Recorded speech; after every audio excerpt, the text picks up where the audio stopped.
Beach Peach is a famous Studios Popeye cartoon from 1950. This is directed by Seymour Kneitel and Thomas Johnson. It's written by Larz, Bourne and Larry Riley. And we have a voice cast including Jack Mercer as Popeye, Mae Questel as Olive Oyl, and Jackson Beck as the Lifeguard.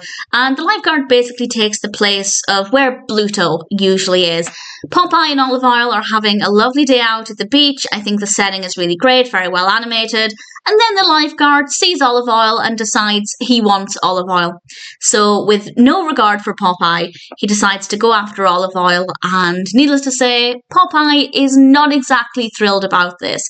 And I'll say no more about the specifics of what happened, but I will say that it's a very well-written narrative. It's a straightforward concept, very well executed. I think they made really good use of the beach scene, of the sand and the water, and it basically inconvenienced Popeye in a lot of different ways. So the narrative works very well. The Lifeguard is a very well-written character, definitely not likable. He definitely comes across as very, very creepy and very unlikable, but in a way that's very well written.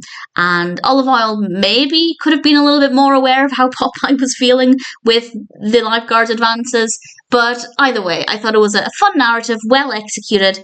The setting worked really well, the pacing was very good, very well animated, and Popeye was brilliant as well. It seems very familiar. I'm sure there's either another Popeye cartoon like this or a cartoon that just seems very much like this one. There are plenty of cartoons set on beaches, of course, but if anybody knows what I'm talking about, if that's even the case, please do let me know. But even if it is very similar to something else, I still enjoyed it, and I thought that Beach Peach was ultimately a pretty decent Popeye cartoon, and certainly one that I'm happy to recommend.